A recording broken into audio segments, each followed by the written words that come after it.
გამარჯობათ მეგობრებო, მინდა ვისაუბრო ახლა 90-იან წლებზე, თუ რამ გამოიწვია და რა მოხდა, ეს შევადარო რომ შემდგომ პერიოდს და 1921 წლის მიმდინარე პროცესებს. მოკლედ, როგორც საზოგადოებიდან ცნობილია, მოკლედ საბჭოთა კავშირში დაახლოებით 70,000-მდე აგენტი ყავდა KGB-ს, რაც გახმაურდა.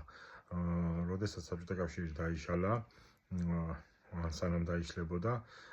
ეროვნულ მოძრაობაში იყვნენ ისეთები, როგორც მართლა ნამდვილად იდეალისტები იყვნენ, მსგავსი მერაბ კოსტავასი, ზიად გამსახურდიას და ასე შემდგომ, მაგრამ მათთან ერთად იყვნენ ჩანერგილები, მაგალითად ნანა კალკაბაძე, მაგალითად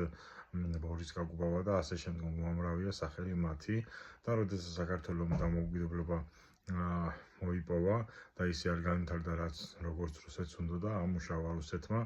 მისი აგენტურა, მსგავსი გოგა ხაინდრავასი, მსგავსი ნანა კაკაბაძის, კიტოვანის და ასე შემდგომ და მოხდა ის, რაც მოხდა საშინელება, ტრაგედია 90-იანი წლების. იქაც და ამ ყველაფერს შეეწირა ნამდვილი სუფთა კაცი მერაბ კოსტავას, სუფთა წმინდა პატრიოტი, ხოლო ის პოლიტიკური თუ ფინანსურმა ელიტამ, რაც საბჭოთა კავშირის მემკვიდრეობა იყო, მათ მოახდინეს საქართველოს დესტაბილიზირება და ამ პერიოდში მოხდა არა მარტო სამოქალაქო ომი, არამედ საქართველოს რუსეთის დახმარებით ჩამოცილდა სამაჩაბლო და აფხაზეთი. შემდგომ მოხდა 2003 წელს რევოლუცია და ამ რევოლუციის შედეგად იქაც მოხდა გოგა ხაინდრავები, ნინო ბურჯანაძეები და უამრავი KGB-ს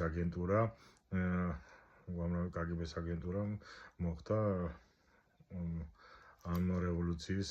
წიაღში შეღწევა და რამაც გამოიწვია უამრავი პრობლემა, მათ შორის სასამართლოს პრობლემა და ასე შემდგომ და ისინი შიგნიდან დესტაბილიზირებდნენ სახელმწიფოს, როდესაც მათი ეს საქციელი არ გადაითარგმნა რეალურ პრობლემებში, პუტინმა ადგა და ომი დაიწყო, აგვისტოს ომი. ამ შემდგომ მოხდა ის, რაც მოხდა 2012 წლის ოქტომბერში ხელისუფლების გადაბარება და მოვედით იქ, სადაც ვართ, რუსეთის ტერიტორია თვითეცით და არას ქვეყანად. კარგად გრძნობთ, გამოიწერეთ ჩვენი არხი.